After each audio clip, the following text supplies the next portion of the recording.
চেণ্ট্ৰেলৰ পৰা যিটো আহিছে আমাৰ ভোটিংটো আহিছে চেণ্ট্ৰেলৰ পৰা যিটো আহিছে প্ৰপ'জেল প্ৰপ'জেলৰ ভিত্তি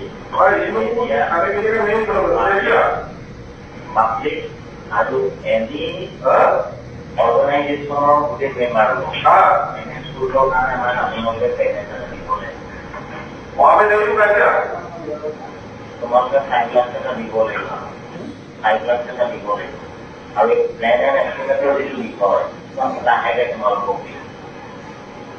ঠিক আছে সেই বিষয়খিনি যদি হয় তেতিয়া চাৰা কৰিবা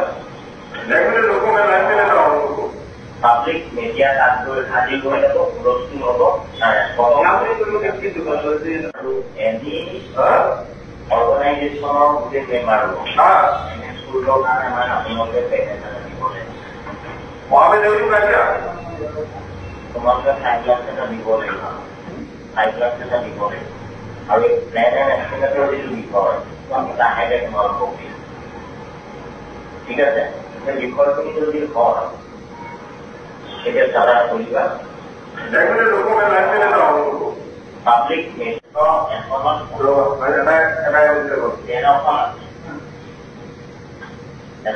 50,000 নহ'ব এখনত যদি এখনত 50,000কে হয় কিমান কৰিলে আউটিনে তাইলা আউটিনে যোৰহাট জিলা সমিতিৰ কাৰণে 50,000 টকা বাকী 50-50 বেলেগলৈহে 50 নহয় 40 কাৰণ এইটো একদম ভাল নহয় কেৱল মাত্ৰ আমাৰ ৰেছপন্সিবিলিটিৰ ওপৰত চিটুৱেশ্যনটো ডাক হৈ আছে চেণ্ট্ৰেলৰ পৰা যিটো আহিছে আমাৰ ভোটিংটো আহিছে চেণ্ট্ৰেলৰ পৰা যিটো আহিছে প্ৰপ'জেল প্ৰপ'জেলৰ ভিত্তি পাব্লিক আৰু এনি অৰ্গেনাইজেশ্যনৰ গোটেই মেম্বাৰ হ'ব এনে স্কুলৰ কাৰণে আমাৰ আপোনালোকে পেমেণ্ট এটা দিব লাগিব তোমালোকে 5 লাখ টকা দিব লাগিব 5 লাখ টকা দিব লাগিব আৰু প্লেন এণ্ড এষ্টিমেটৰ যিটো বিষয় লাহেকে তোমালোকক দিম ঠিক আছে সেই বিষয়খিনি যদি হয়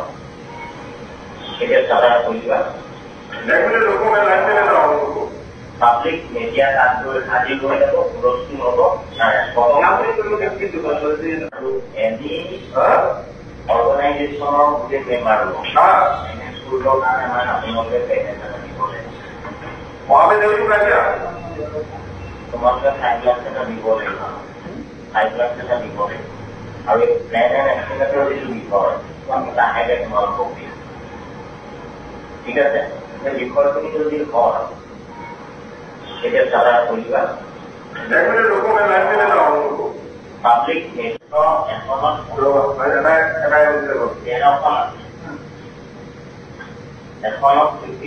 নহ'ব